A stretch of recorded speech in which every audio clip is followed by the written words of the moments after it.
Bom dia, igreja. Como é que é o refrão dessa música? Eu aprendi agora. Como é que fala? Caminho, Deus de milagres, luz na escuridão. Tira um pouco do reverber. Esse é o meu Deus. De novo. Caminho em meio ao deserto, Deus de milagres, luz na escuridão.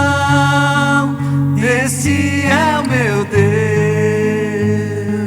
Querido, só tem uma coisa que pode impedir o mover de Deus quando a gente sai debaixo da obediência que Ele tem sobre para as nossas vidas, queridos.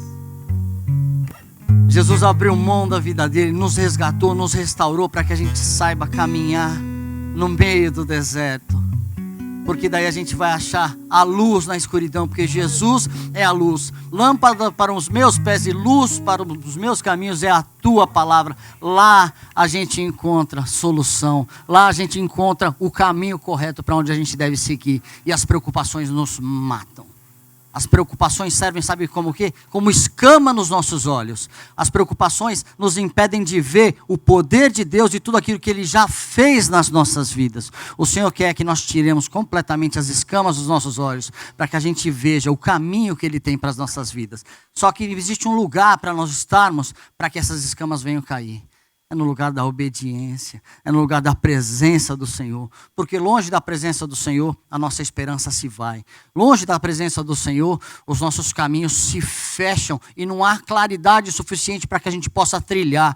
Todos nós temos uma situação complicada que fala, poxa, eu não estou enxergando para onde que eu vou, como que eu vou, o que eu vou fazer. O Senhor tem a resposta para as nossas vidas. O Senhor tem a solução. Ele é um Deus de milagres, mas o milagre do Senhor só vai atingir as nossas vidas se nós estivermos debaixo da mão poderosa, da obediência, da palavra do Senhor sobre as nossas vidas. Porque o Senhor não quebra princípios, o Senhor se move por princípios, e a palavra dele é o nosso caminho. Estou triste, estou com problema, está com situações, a solução está na presença do Senhor. É muito fácil falar, né, Márcio? Mas se eu não for para a presença do Senhor, eu só vou ver tragédia, eu só vou ver perseguição, eu só vou ver tristeza, eu não vou ver esperança, Nós conseguimos caminhar num mundo complicado, porque nós temos que a nossa esperança vem do Senhor. E nós somos o sal da terra e a luz do mundo. Nós fomos restaurados pelo Senhor com o propósito de, por onde nós fôssemos, nós viéssemos trazer a presença e a luz do Senhor. Então nós não somos como aqueles que não têm esperança, mas nós somos aqueles que confiamos na presença do Senhor. Apesar da circunstância, apesar da enfermidade, apesar da situação migratória, apesar de toda e qualquer circunstância financeira, o que for, nós não somos como os que não têm esperança. Porque a nossa esperança está no Senhor. Amém? Amém? Qual que foi o primeiro louvor que foi cantado aqui? Como é que começa, Denis? Os reinos se abalam, os povos se curvam, as bocas se abrem, as mãos se levantam para dizer que tu és o Rei. Para dizer que tu és o Senhor. No meio da luta, no meio da tempestade, não importa. Os reinos se abalam, os povos se curvam, as bocas se abrem, as mãos se levantam para dizer que tu és o Rei. Para dizer que tu és o Senhor.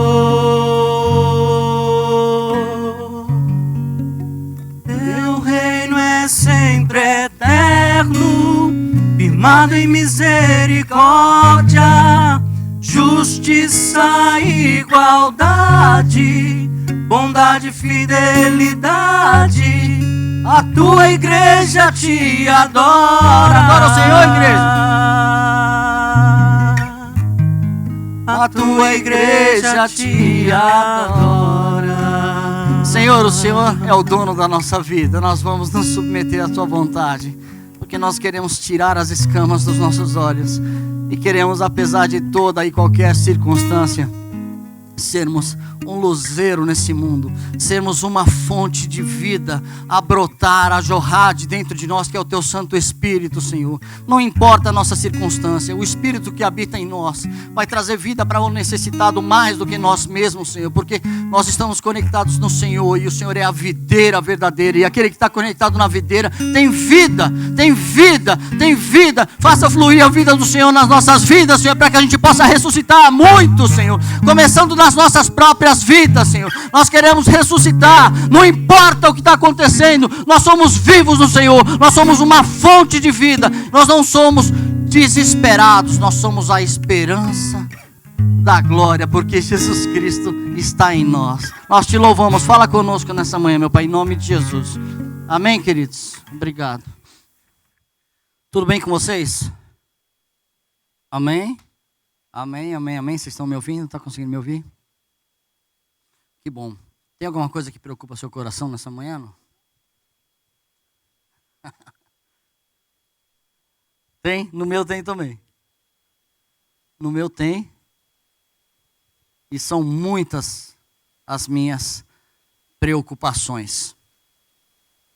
Querido, se a gente deixar, a preocupação vai dominar a nossa vida e a gente não vai conseguir enxergar mais nada.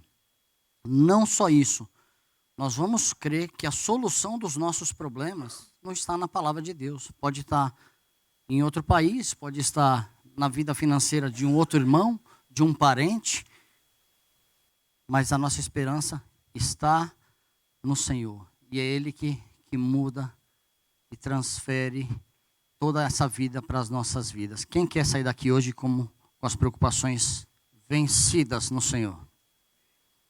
O tema da palavra hoje é vencendo as preocupações. O versículo base diz assim, apóstolo Paulo ministrando aos Coríntios, ok? O que realmente eu quero é que estejais livres de preocupações. Em Coríntios nasce uma igreja forte, cheia de dons, mas com muitas divisões doutrinárias. Eles estavam sendo paralisados pelas discussões teológicas, pelas atitudes infantis, pela carnalidade, pela falta de amor. E o apóstolo Paulo escreve que desejava que eles estivessem livres das preocupações. Essa carta foi escrita aproximadamente 55 anos depois de Cristo. Paulo estava em Éfeso quando ele escreveu essa carta. E chegou até Paulo que tudo aquilo que havia sido ministrado, toda aquela igreja forte que começou, que recebeu muitos dons de Deus, começaram a se desviar. Coríntios era uma cidade grande, uma cidade portuária, uma cidade onde tinham 12 templos, alguns daquela deusa Afrodite, a deusa do amor. Daí era comum nessa cidade fazer sacrifícios cultuais, sacrifícios complicados, e existia muita pornografia, existia dinheiro, existia comércio, existia perseguição. E essa igreja foi resgatada através da palavra de Deus, pela vida do apóstolo Paulo, e com o passar dos anos começaram a perder o foco, e chegou até Paulo o que estava acontecendo. Começou a ter carnalidade, apesar dos dons, apesar das línguas, dos milagres, de tudo, começou a ter carnalidade dentro da igreja, começou a ter divisão dentro da igreja, começou a ter irmão processando o irmão, começou a complicar tudo, ou seja, eles perderam completamente o foco. Por que Jesus restaurou aquela cidade? Às vezes a gente, por que Jesus me restaurou? Você já parou para pensar, por que Jesus morreu por minha vida? Quem tem essa resposta? Para quê? Para quê? Eu fui restaurado com qual propósito? Por que Jesus abriu mão da vida dele? Nós sabemos de cor que Jesus tem desejo de ter uma família de muitos filhos semelhantes ao Senhor. Ou seja, que em Mateus 28 fala do ide, ide por todo mundo e pregar o evangelho, até que todos conheçam, sejam batizados pelo poder de Deus, e existe a promessa do Espírito Santo que ele estaria conosco até a consumação dos séculos. Para quê? Para que nós fôssemos a igreja. A igreja de Coríntios começou a ser perseguida, e a perseguição que eles tinham é diferente de perseguição. Às vezes nós achamos que somos perseguidos, mas a perseguição que eles tinham é porque eles queriam adorar ao Senhor. A gente convive com irmãos com dificuldades e fala, poxa, estou sendo perseguido. Está sendo perseguido por quê? Porque você está indo adorar o Senhor? Não. Nós vivemos num país livre, nós vivemos num lugar onde a gente pode adorar o Senhor sem que nada nos impeça. E muitas vezes eu não caminho para essa adoração espontânea, a menos que eu tenha uma pequena pressão me apertando, que vai me tirar aquilo que eu desejo. Daí eu falo, vou buscar o Senhor. Vou começar uma campanha para ver se nasce cabelo. São problemas, né? Eu não quero usar, se meu filho se converte, se minha esposa muda.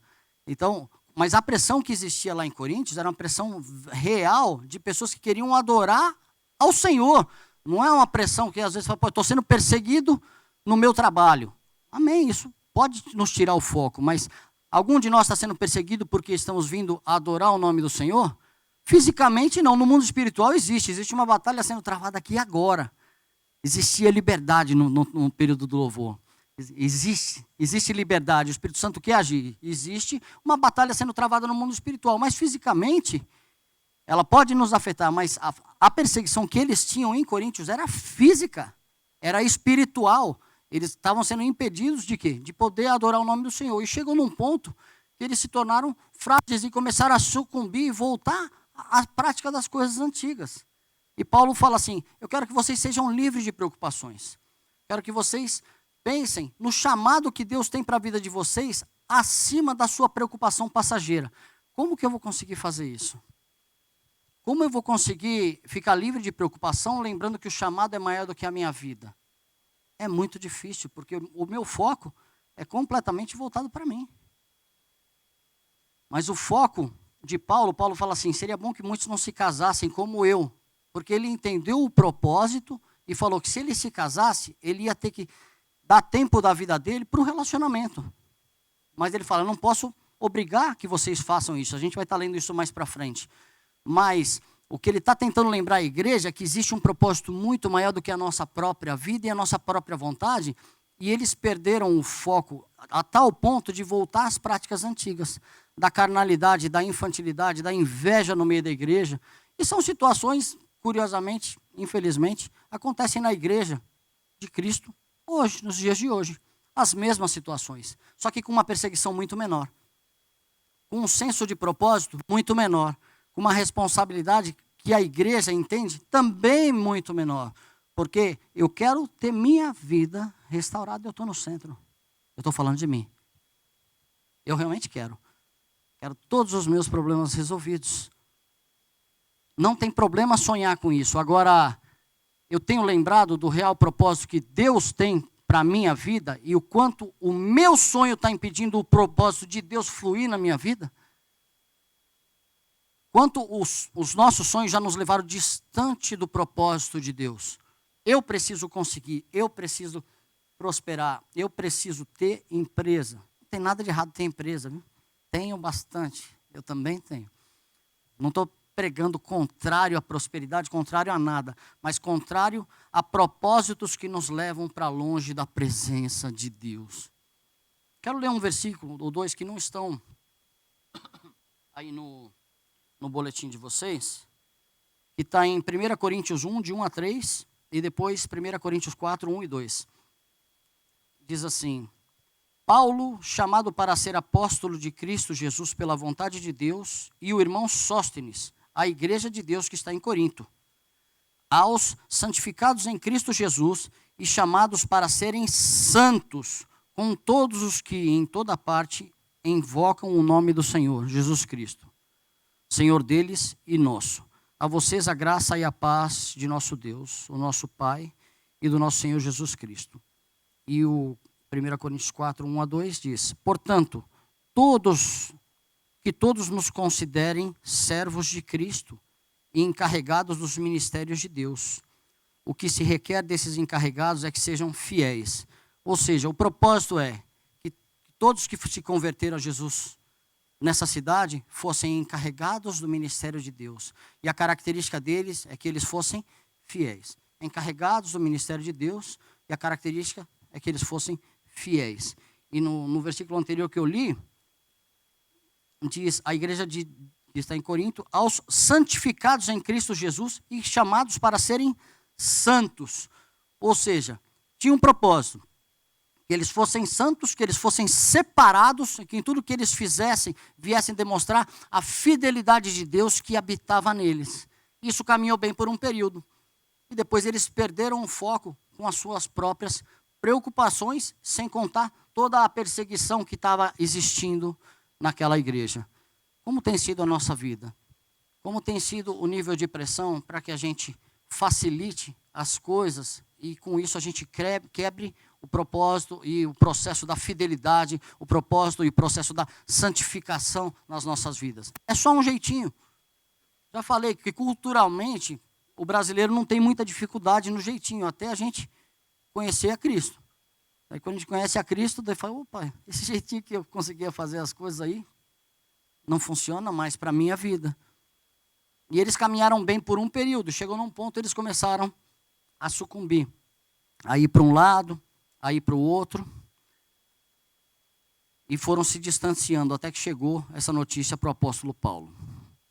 A palavra no grego usada para esse texto, português eu estou aprendendo a falar, em inglês eu sei algumas coisas, em espanhol também, agora no grego,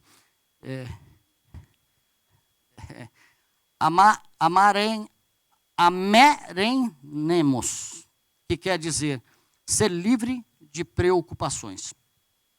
Preocupação é o fato de uma ocupação prévia, um estado de espírito ocupado por uma ideia, e muitas vezes uma ideia fixa, a ponto dessa ideia fixa nos cegar completamente. Quando Jesus fala assim, basta cada dia o seu mal, esses dias caiu a ficha esse versículo para a minha vida. Basta cada dia o seu mal. Não se preocupe, não seja negligente, displicente, irresponsável, mas o mal de hoje, vamos lidar com ele. Se eu pensar no mal de hoje, no mal de amanhã, no mal de depois de amanhã, eu vou ficar cheio de mal. Não é?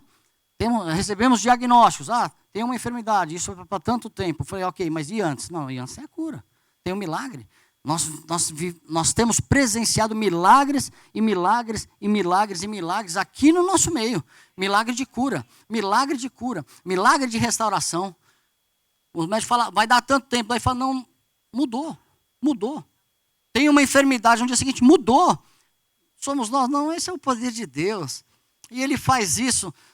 Essa é uma característica dele, mas esse não é o grande propósito dele. Ele quer restaurar e trazer a cura, antes do que a minha enfermidade, da minha mente, do meu coração, para que eu seja útil, não importa a circunstância que eu esteja, não importa a circunstância que nós estejamos passando, nós somos uma fonte de vida. Repete comigo, em nome de Jesus, eu sou uma fonte de vida em Cristo Jesus.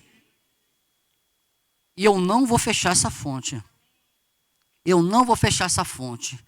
Se nós não fecharmos essa fonte, todo mundo vai vir beber água dessa cisterna. É gostoso quando você recebe um telefonema e fala, poxa, eu quero conversar com você. Quero conversar com você, Geraldo, que você tem experiência nessa área. Você se sente uma fonte. Quando a gente se sente uma fonte usada nas mãos de Deus, não tem prazer maior. E nós somos esses da igreja. Nós não somos coitadinhos. Nós não somos uma geração de coitadinhos. Nós somos uma geração que somos fonte, não é, Glauco? Guerra, né? Guerra, né? É. E se a gente entrar... A gente está no meio de uma batalha. Se a gente entrar numa batalha com a mão mole, vai apanhar, né, Mateus? Não dá não, né? Esses meninos que lutam.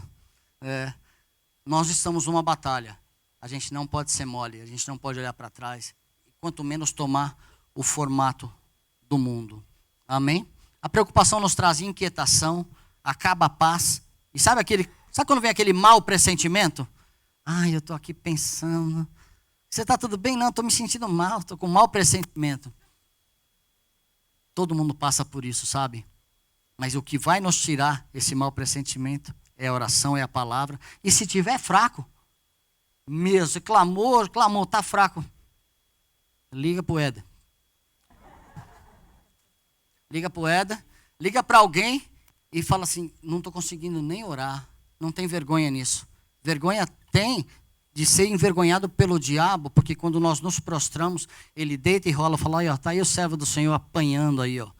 Tá apanhando, nós não vamos apanhar não. Nele a gente vai bater, em nome de Jesus. Nós não temos força, mas dentro de nós habita o poder dos poderes. E no nome dele, nós já vencemos, nós já somos mais do que vencedores. Amém?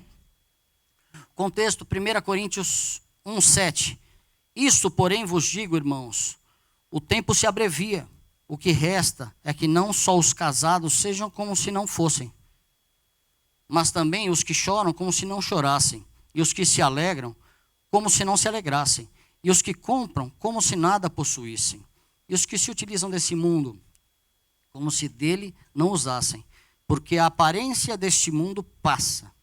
E o que eu realmente quero é que estejais livres de preocupações. Quando eu leio que as coisas passam, eu fico realmente assustado.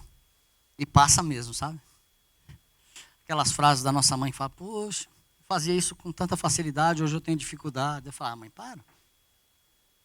Só que eu cheguei numa idade, né? E realmente as coisas passam, viu? Passam.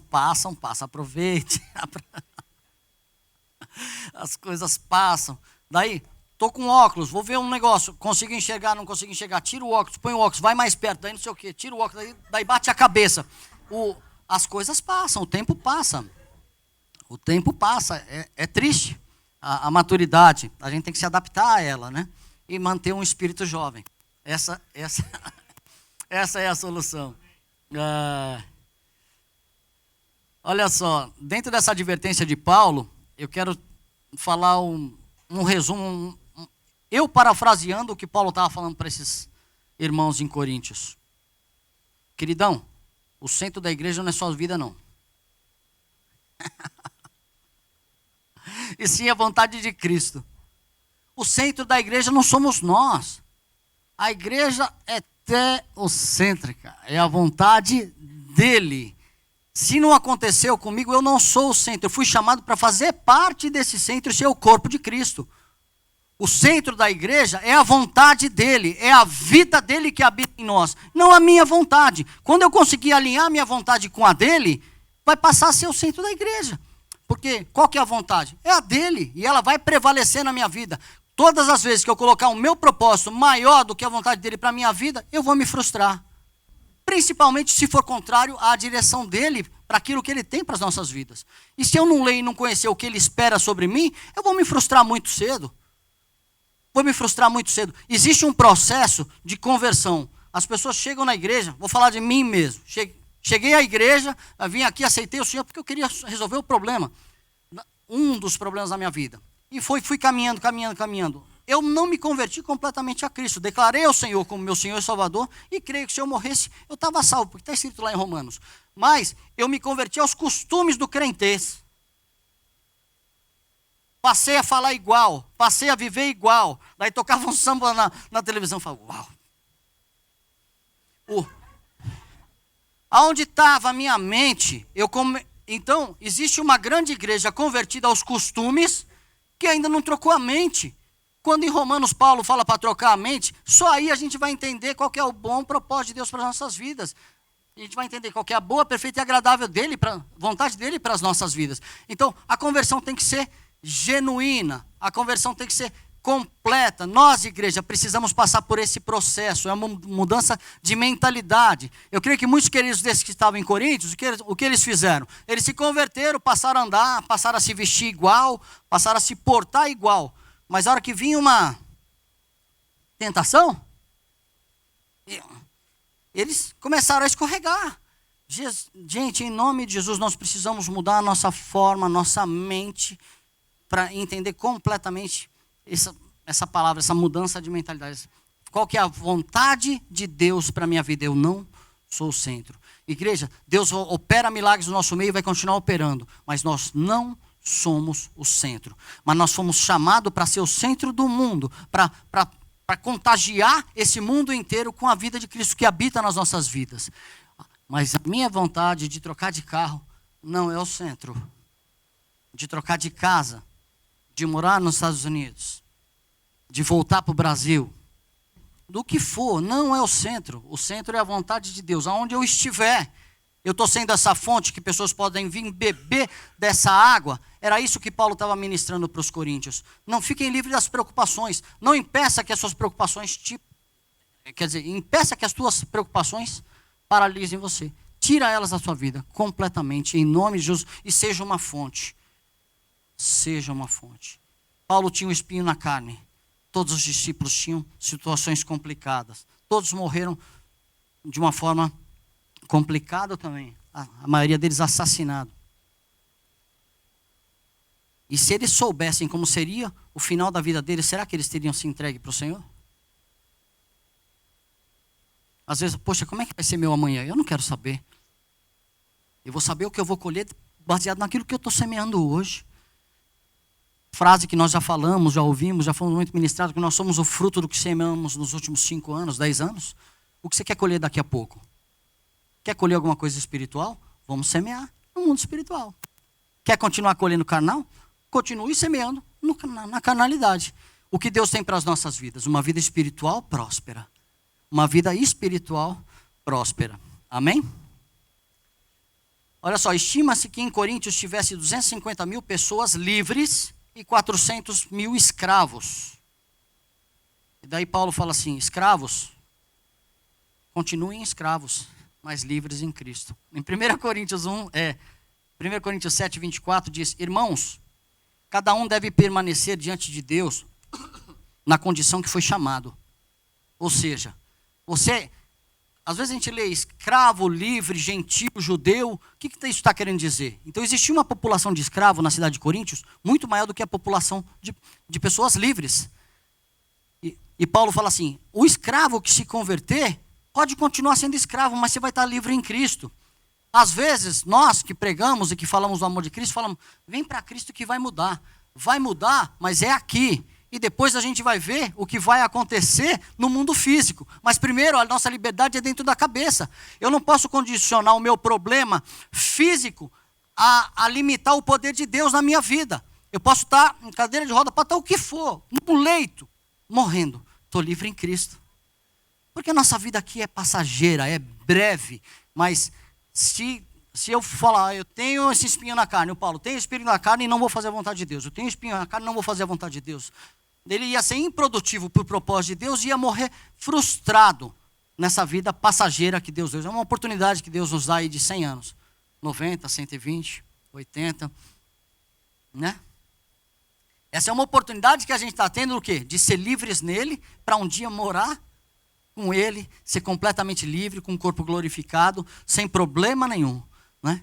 Não vai precisar de luz, nem do sol, porque a luz do Senhor vai iluminar as nossas vidas. Vamos deixar essa luz iluminar hoje as nossas vidas. Se essa luz entrar hoje na situação, não tem obscuridade, não tem nada que possa impedir nós de estarmos claros e transparentes diante da vontade do Senhor. Amém? Nossa alegria está nele, não é condicional ao que está ao nosso redor. Ponto número 1. Nosso tempo neste mundo é breve. Escreve aí.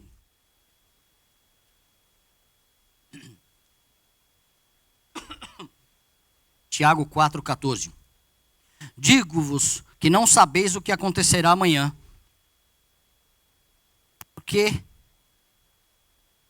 Por que é a vossa vida? É um vapor que aparece por um pouco de tempo e depois se desvanece. Não podemos deixar que o sistema deste mundo que vivemos venha tirar o nosso foco e tirar a nossa atenção.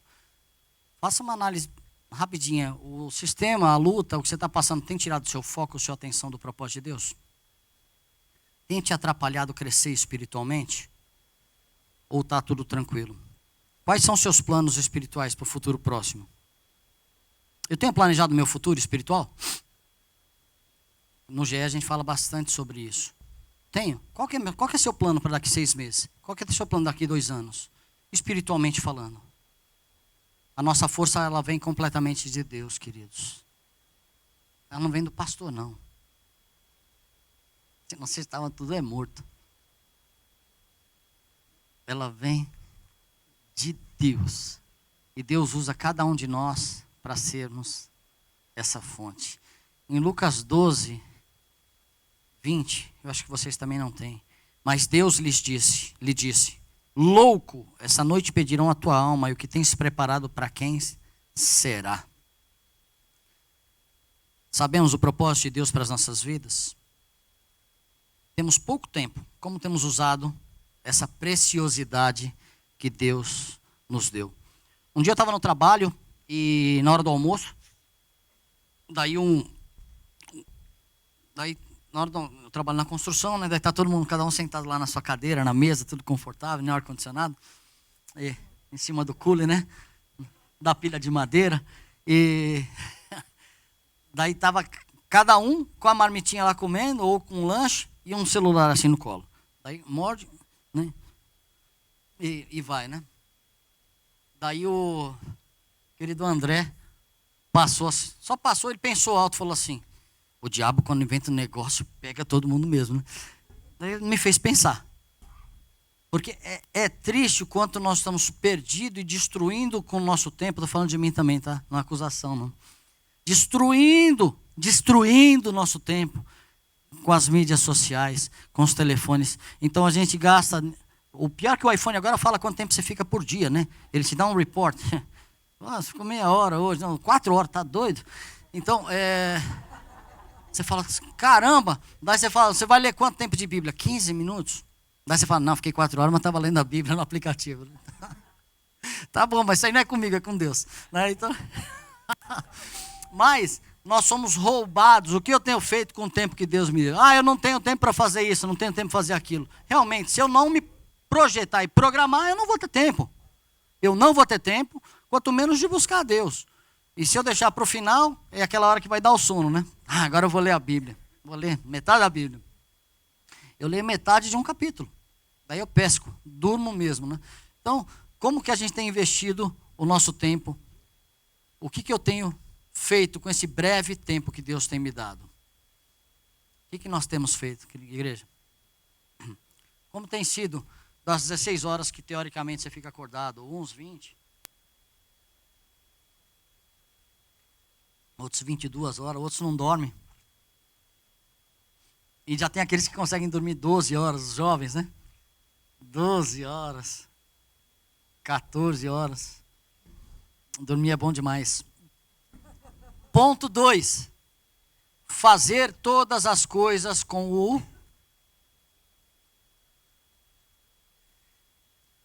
O que significa casados como se não fossem, os que choram como se não chorassem, os que se alegram como se não se alegrassem, os que compram como se nada possuíssem, e os que se utilizam desse mundo como se dele não usasse. Significa simplesmente colocar o foco certo. Você pode casar, mas não abandona o propósito que Deus pôs na sua vida. As pessoas estavam se casando em Cristo, e estavam se casando em Coríntios, e estavam abandonando completamente o chamado, o propósito, aquilo que eles vinham caminhando bem. Se casarem, foram dar atenção para a família. Existia perseguição. Eu tenho que proteger a minha esposa, né? Vou tirar 1 ano de lua de mel, né? Isso é inveja, né? É de dar inveja. É de dar inveja. Então, o possuir como se não possuísse, ou seja, não perca o foco do chamado, da salvação, do resgate. Vocês já foram livres de estar tendo que adorar a Afrodite. Vocês já foram livres de estar conseguindo conviver num mundo complicado onde há prostituição, onde há perversidade, onde não há fidelidade. E vocês já estão na presença de Deus. Vocês já foram livres de tudo isso. Não percam o foco novamente. Quando fala casados como se não fosse, não é para ter 2, 3 namoradas não. Viu? É para ser casado, é para ser fiel, é para ser transparente, é para cumprir o propósito do Senhor. Pode ter todas as coisas. Tem um versículo, acho que no 23, Paulo fala, por das virgens, Deus não fala nada, mas a minha opinião, ele fala, melhor que não case. Por quê? Para que seja casada com Jesus. Então, só que nós já estamos no mundo, numa engrenagem que está rodando, a gente não tem como parar essa engrenagem. Não tem como parar com essa engrenagem. Ele também ministra que aqueles que foram casados com descrente, não descasem. Se é casado com a descrente, não descase. Se ele permite vir à igreja, vá à igreja. Ele traz um monte de princípios, mas, por favor, igreja, em nome de Jesus, vamos manter o foco certo. Qual tem sido o meu foco? Qual tem sido o nosso foco atual? O que eu tenho colhido foi baseado em quais decisões que eu tomei lá atrás. Existe um propósito espiritual para cada ser humano que está aqui na terra. Jesus morreu por todos nós e deu esse mesmo propósito para todos nós. E essa alegria a gente só vai encontrar no Senhor. E aí vão cair todas as nossas preocupações. Amém? O foco equivocado muda as prioridades, daí vem a ansiedade. Deus nos chama ao equilíbrio. Falado, Rei Salomão se perdeu na multidão de bens, mulheres e poder, chegando a dizer em Eclesiastes 9:9. Goza a vida com a mulher que amas, todos os dias da tua vida fugaz, os quais Deus te deu debaixo do sol, porque esta é a tua porção, nesta vida pelo trabalho com que te afadigue debaixo do sol. Tudo quanto te vier a mão para fazer, faze-o conforme as tuas forças, porque no além, para onde tu vais, não há obra, nem projetos, nem conhecimento, nem sabedoria alguma. A gente sabe que o rei Salomão em Eclesiastes, ele tinha caído em si, depois de uma vida que ele mesmo descreve. Ele não se poupou a nada, ele teve tudo o que quis. Queria comprar isso, comprava. Queria mulher, tinha. Ele não se privou de nada nessa vida que ele estava. Daí ele chega no final e fala assim, é tudo vaidade, é tudo bobagem, é tudo perda de tempo, é tudo perda de tempo. Às vezes a gente quer alguma coisa e não consegue, eu vou orar, vou declarar, vou decretar que eu vou ter. Vai orar, vai ler a Bíblia, vai plantar batata, para prestar atenção e saber que as coisas só vão acontecer nas nossas vidas se for da vontade de Deus. Você vai ficar torcendo o braço de Deus, quem é você? É Deus? Vai decretar o quê? Vai orar, vai ler, vai conhecer a Deus, qual que é o propósito dele para a sua vida. Eu quero um barco maior. Eu tenho um caiaque para vender. Então, mas a gente precisa prestar atenção, senão essas coisas nos preocupam e nos chateiam, nos tiram do propósito. Mas que a gente tem essa realidade de Salomão, que teve todas as oportunidades na mão, e fez tudo o que quis, também construiu o templo, né? Mas chega nesse ponto, ele está completamente destruído, completamente frustrado. Tudo é vaidade. Vive a vida com a tua esposa, nessa tua vida fugaz, nessa tua vida passageira. Aproveita o que você tem. Porque lá no além, queridão, não vai ter nada. Você não vai precisar de projeto, não vai precisar do conhecimento. O que a gente sabe aqui não vai valer nada. E eu já falei que eu entendo dessa forma, né? Que o conhecimento nas nossas vidas só se transforma em sabedoria quando eu consigo colocá-lo em prática. Às vezes a gente pode ter muito conhecimento para ministrar, para ensinar, mas eu não consigo aplicar isso na minha vida. Isso é só conhecimento. Para transformar conhecimento em sabedoria, eu tenho que viver aquilo que eu ensino. Amém? Sabe aquele professor de finanças quebrado? Assim?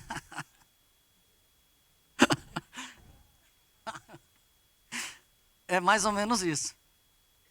O cara está ensinando como lidar com as finanças, está quebrado. Pegando um vale transporte emprestado para voltar para casa. Então, é difícil, de repente a gente precisa, nós igreja, em nome de Jesus, com muito respeito e amor, a gente precisa pegar o conhecimento que Deus já nos deu e aplicar nas nossas vidas. Simples. Simples. Mas é dolorido, porque quando eu vou aplicar um conhecimento com princípios espirituais, eu vou matar a minha carne, matar a minha vontade. Eu vou deixar de fazer algumas coisas que contrariam o que Deus me direciona. E o conhecimento está aqui, daí o Espírito Santo está falando assim, não faz assim, não faz assim, não faz assim. Poxa, mas está tão mais fácil usar essa porta do que dar a volta para sair por lá, né? Conhecimento tem que ser transformado em sabedoria através da prática. Amém, igreja? Eclesiastes 1, 2. Do riso disse, é loucura, e da alegria, de que serve? Resolvi no meu coração dar-me ao vinho. Tudo quanto desejaram os meus olhos, não lhes neguei, nem privei o coração de alegria alguma, pois eu me alegrava com todas as minhas fadigas, e isso era a recompensa de todas elas. Eclesiastes 2. Pelo que aborreci a vida, pois me foi penosa a obra que se faz debaixo do sol. Sim, tudo é vaidade, é correr atrás do vento. Também aborreci todo o meu trabalho, com que me afadiguei debaixo do sol, visto que o seu ganho eu havia de deixar a quem viesse depois de mim. Ou seja, ele trabalhou tanto, teve tantas coisas, ele trabalhou para... Eu vou só mexer no aqui. E trabalhou tanto, e depois ele ficou frustrado, porque tudo aquilo que ele tinha feito, ele ia ter que deixar para os outros. Ele ia ter que... Ele falou, eu trabalhei e os outros vão usufruir. O que eu tenho feito? Onde estão os meus sonhos? Amém?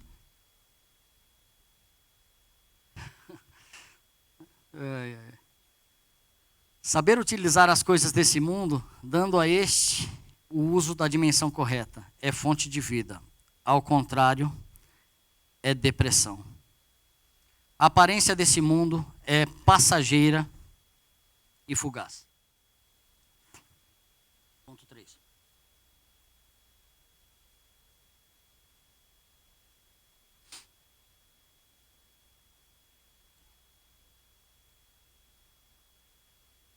Os que se utilizam do mundo como se dele não usassem.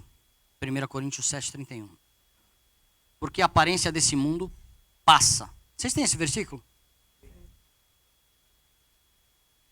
1 João 2:17. Ora, o mundo passa, bem como a sua concupiscência. Aquele, porém, que faz a vontade de Deus, permanece eternamente.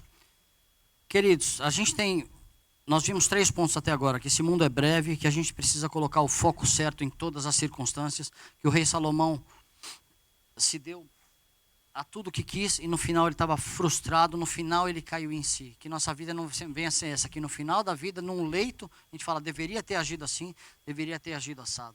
Ele ainda estava frustrado porque tudo aquilo que ele trabalhou debaixo do sol, ele ia ter que deixar para os outros. E a aparência desse mundo é passageira e fugaz.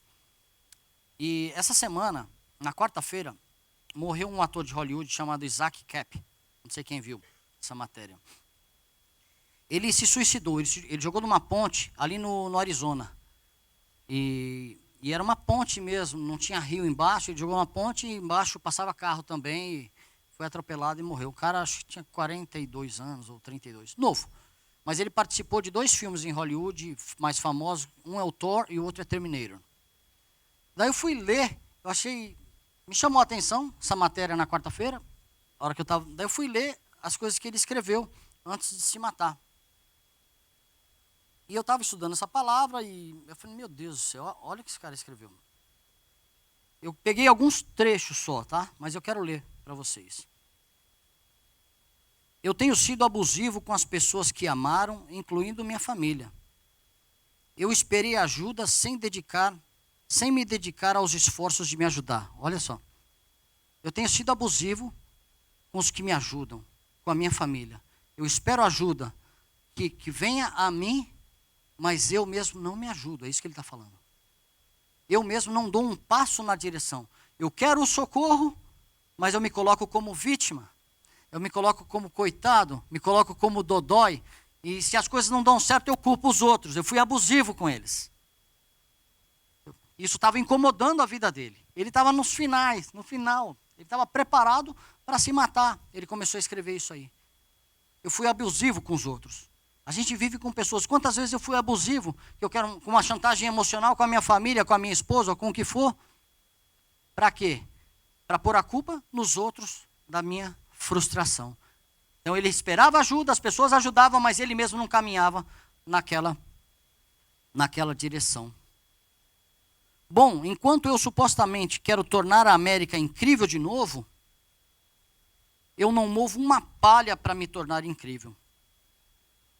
É igual aquele que é um comentarista político que não tem título de eleitor. Pessoas que criticam a mídia social, é fantástico. Criticam os governos, criticam tudo, mas não cumpre o seu dever social de ir lá votar, mas critica todo mundo. E ele fala assim: eu queria tornar a América incrível, mas eu não movi uma palha para me tornar incrível. Eu quero que a igreja seja da forma que eu quero que seja, mas eu não faço nada para ajudar que a igreja seja da forma que eu quero. Eu espero que aqueles caras lá resolvam.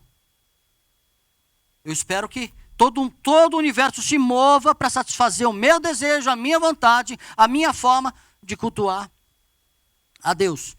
Eu errei com muita gente durante a minha vida e apesar de ter muitos talentos, não os usei. Daí ele fala assim: Jesus, me desculpe por te trair novamente. Dessa vez o sapato está no outro pé e eu estou feliz que a terra possa ver a justiça que esperou por tanto tempo. Jesus, você ofereceu tanto e apesar de me revelar em sua sabedoria, eu desviei minha atenção para as trevas. Cara, ele desviado. Ele estava frustrado, mas ele não conseguiu achar o correct path, o caminho certo. Ele foi fiel a essa dor e a essa frustração. Tais confissões vieram tarde demais. Ele falando dele mesmo. Não sou tão arrogante nesse momento que eu negaria todas. Mas sou tão arrogante nesse momento que eu negaria todas. No fim, que eu seja lembrado pelos meus atos e não por minhas palavras vazias. Uma coisa é saber o que é certo, conhecer o correto, e a outra, completamente diferente, é agir de forma correta. Ou seja, é aquela história da sabedoria. Ele sabia o que é certo, o que era correto, mas agia completamente diferente. Eu faltei com gratidão, com humildade, com honra, serviço e cuidado com os outros. Ou seja, o foco da vida dele era satisfazer a vontade dele. Então eu estou pegando esse exemplo dessa carta, encaixando dentro de uma palavra, que a gente tem que colocar o foco correto, é no reino. Não tem ninguém tão pobre que não possa dar alguma coisa para alguém. Não tem ninguém tão enfermo que não possa ajudar alguém que esteja numa situação pior. Ou, ainda que eu esteja enfermo, esteja pobre, eu posso ajudar alguém que está numa situação melhor, que não esteja enfermo, porque nós temos a vida, e a vida não tem preço.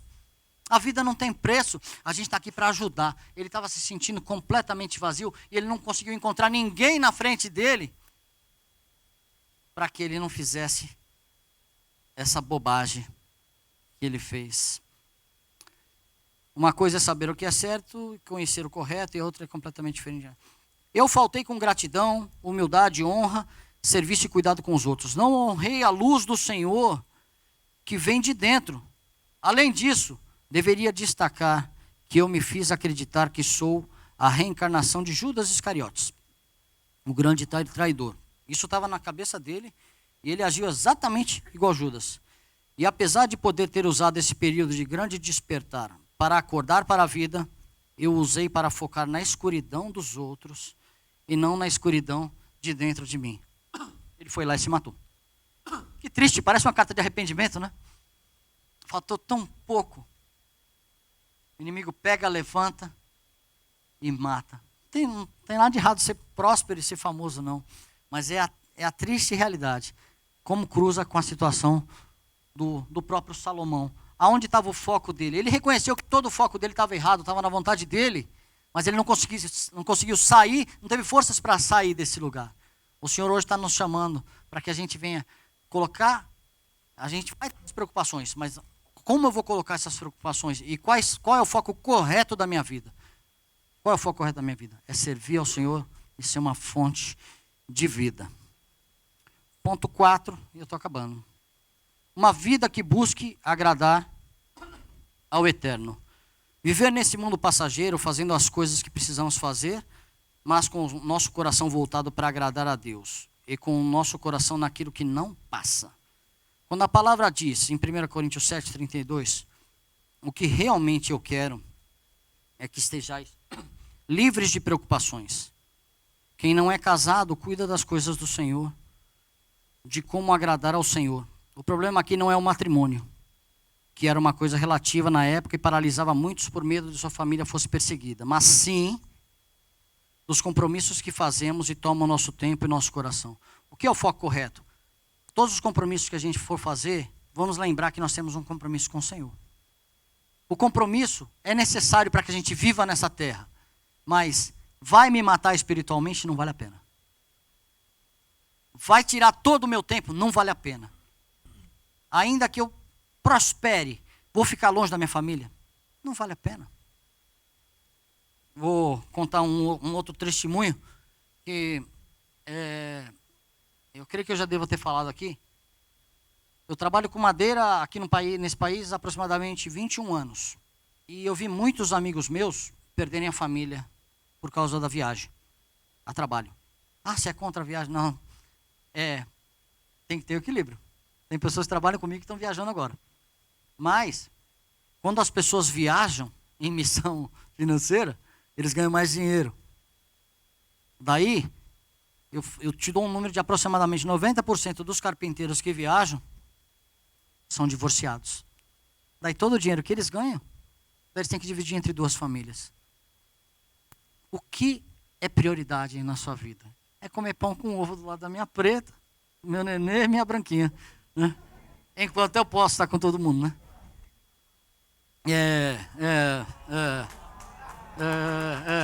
Daqui a pouco, um vai para... depois eu quero dar um outro testemunho aí, né? Porque... que triste. Mas enfim, nada é da nossa forma, né? Às vezes sim, às vezes não. Mas seja a paz de Cristo o árbitro em vossos corações. Colossenses 3. Portanto, se fosseis ressuscitados juntamente com Cristo, buscai as coisas lá do alto, onde Cristo vive assentado à direita de Deus. Gente, esse versículo que está sendo ministrado em Colossenses é o mesmo princípio que está sendo ministrado quando Paulo ministra aos romanos, que fala para mudar a mentalidade. Vamos buscar as coisas do alto. Se a gente buscar os terrenos, a gente vai ficar paralisado. Pensar nas coisas do alto, não nas coisas que são da terra. Agradar a Deus é o segredo para uma vida vitoriosa, livre de preocupações. Números 14, 8. Se o Senhor se agradar de nós, Ele nos fará entrar nessa terra, onde manam leite e mel, e a dará a nós. Por isso precisamos vencer a carne. Romanos 8, 8. Portanto, os que estão na carne não podem agradar a Deus. Amém? Vocês entenderam o que eu falei? Nós falamos de poucos pontos. Que o nosso tempo nesse mundo é breve. E o que mais a gente precisa ter é o foco certo, nas coisas certas. A aparência desse mundo é passageira e fugaz. Eu ia trazer um monte de foto minha aqui. Você vê como a vida muda, né? Bebê, jovem, adolescente, daí vai tendo, né, o desgaste natural, começa os recall e um monte de coisa. A vida é passageira mesmo. A vida é fugaz. Mas se eu tiver com o foco certo, eu posso estar com 120 anos. Eu vou ter a vida de Cristo borbulhando dentro de mim. É isso que eu quero. Eu quero essa vida borbulhando dentro de mim. Quem chegar perto de mim vai ter que tomar um choque da vida de Cristo. Não pelo muito falar, mas pelo meu estilo de vida. É isso que o Senhor espera das nossas vidas. Amém? Eu quero concluir. Deus cuida de nós. Mateus 6. Por isso vos digo, não andais ansiosos quanto à vossa vida, pelo que haveis de comer, pelo que haveis de beber, nem o quanto pelo vosso corpo, pelo que haveis de vestir. Não é a vida mais do que o mantimento, e o corpo mais do que a vestimenta? Olhai para as aves do céu, não semeiam, não cegam, não se ajuntam em celeiros, e o vosso Pai Celestial as alimenta. Não tem de vós muito valor do que elas? Não andeis, pois, inquietos, dizendo, que comeremos, ou o que beberemos, ou o que vestiremos? Porque todas essas coisas os gentios procuram. De certo, vosso Pai Celestial bem sabe que necessitais de todas essas coisas. Mas buscai primeiro o reino dos céus e a sua justiça, e todas essas coisas vos serão acrescentadas. 1 Pedro 5,7 está aí?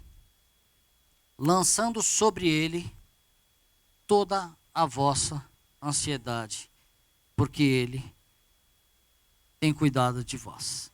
Amém? Vamos ficar de pé, eu quero orar.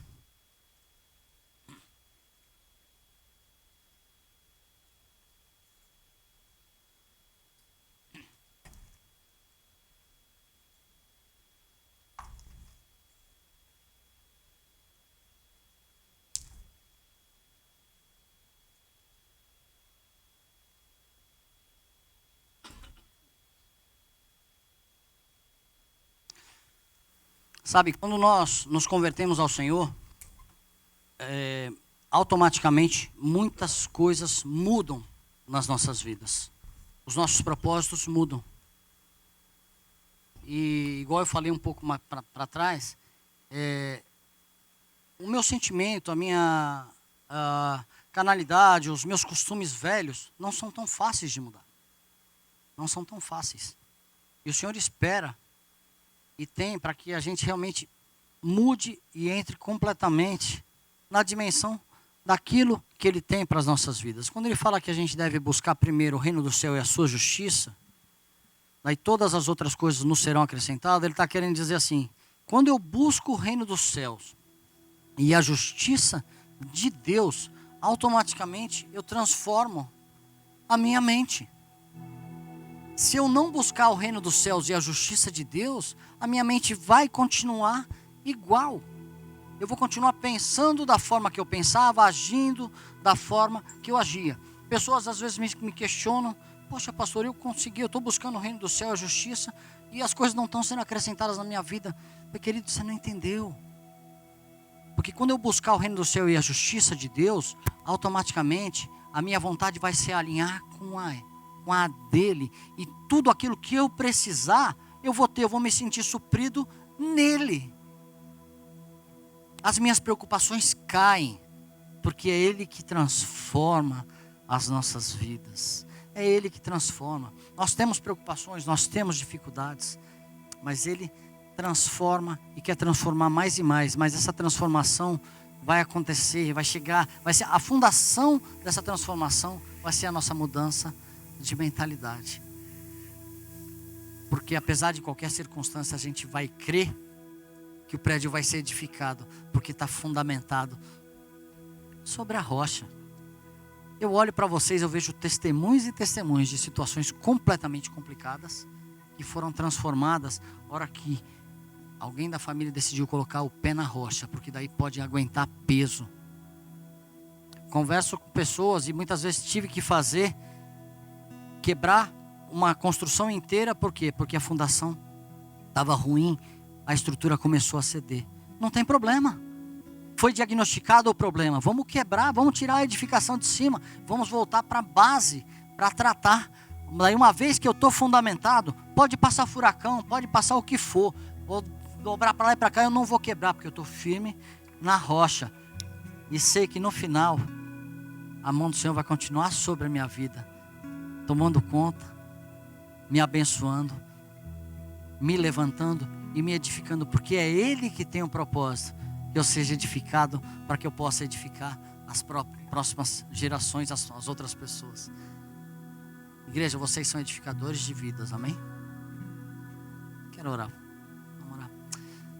Senhor, nós te louvamos pela Tua palavra que foi ministrada, e eu clamo a Ti que ela cumpra o propósito pelo qual o Senhor designou nesse dia. Que cada um de nós, com as nossas preocupações, venhamos entender que a nossa vida é breve, que a gente tem que colocar o foco correto, Deus, em todas as coisas que o Senhor tem colocado nas nossas mãos.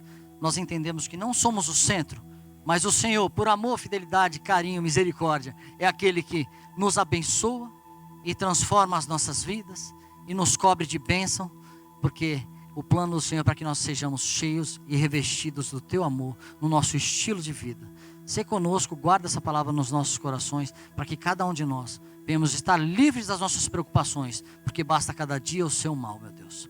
Nós Te louvamos por tudo, em nome de Jesus.